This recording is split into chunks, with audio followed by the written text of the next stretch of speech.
ស្រីបងបងsensor របស់ខ្ញុំវាលោតបែបនេះហើយអត់ដឹងថាវាមានបញ្ហាអីអត់ទាន់ដឹងជាមួយខ្ញុំ scan តាម streamer តែខ្ញុំឆែកមើលក្នុងកង់នឹង9ហើយអត់មានធូរទេហើយជាទូទៅសញ្ញានេះយើងច្រើនទៅហៅថាធូរកង់តែយើងសង្កល់បានបើសិនជាធូរកង់គឺលោតភ្លឺជាប់ហ្មងអត់ភ្លឹមផ្លែទេតែនេះគឺភ្លឹមផ្លែអញ្ចឹងមានន័យថាមានបញ្ហាកាលណាលោតភ្លឹមផ្លែអញ្ចឹងហើយលោតជាប់អញ្ចឹងខ្ញុំ scan មើល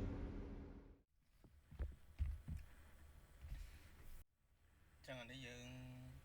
scan មើលតាមនឹងមកនេះប្រូក្រាមរបស់យើងហើយយើងដល់ខ្សែធម្មតាមកតាម Twitch stream ហើយបន្ទាប់មកយើងចូលកន្លែង pressure ញាក់ថៃ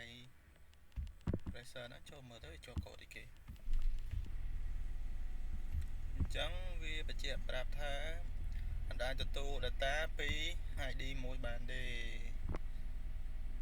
អញ្ចឹងខ្ញុំចូលមើលតើវាបញ្ហាគេ ID មួយហ្នឹងខ្ញុំចូលមើល data list អញ្ចឹង ID មួយនេះគឺមួយនេះ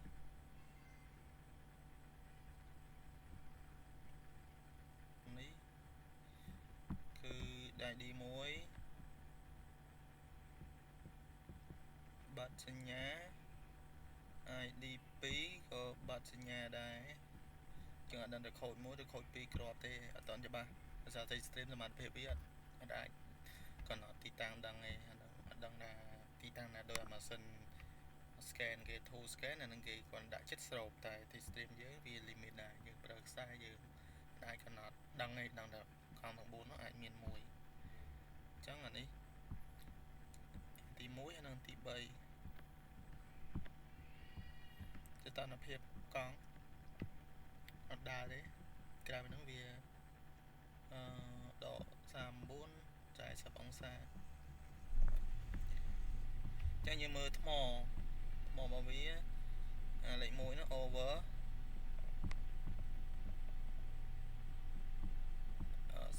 លេខ3 over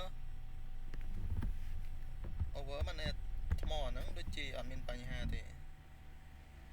over ហ្នឹងបើលេសហ្នឹងមកនៅស្ទើរហើយយើងមើលកង់សម្ពាធ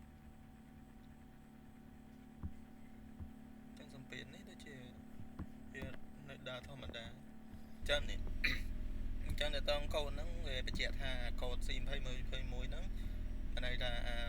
កុំព្យូទ័រវាអាចទទួលសញ្ញាពីID 01ទេដោយសារជាទូទៅខូច sensor អស់ថ្មហើយនឹងមានបញ្ហាខ្សែតែបើយើងធៀបមួយឡានយើងអត់មានបញ្ហាទេដោយសារយើងជីសុកវាលោតភ្លឹមផ្លែចឹងខ្ញុំគិតថាបញ្ហាថ្មច្រើនជាងអស់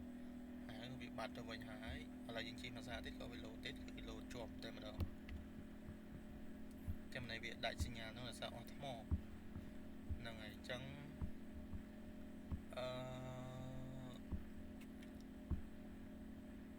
មួយទៀតកន្លែងនេះដែលគេបញ្ជាក់ថា sensor 10 ដល់ 15 ឆ្នាំហ្នឹងអាចជារឿងមួយដែរដោយសារ sensor របស់ខ្ញុំ4គ្រាប់ហ្នឹងគឺមានតែមួយគ្រាប់ទេជាគ្រាប់ថ្មីដែលខ្ញុំ replace ក្រៅពីហ្នឹងគឺជា sensor ដែលជាប់មួយឡានតាំងពីរោងចក្រមកអញ្ចឹងយើងគិតទៅអាយុកាលវាច្រើនដែរហើយខ្ញុំឆែកវាមុនហ្នឹងដូចជាចូលជិត3ឆ្នាំមុនហ្នឹងវាថ្មនៅសល់អាច20% ទេហើយអាហ្នឹងខ្ញុំមើលខ្ញុំ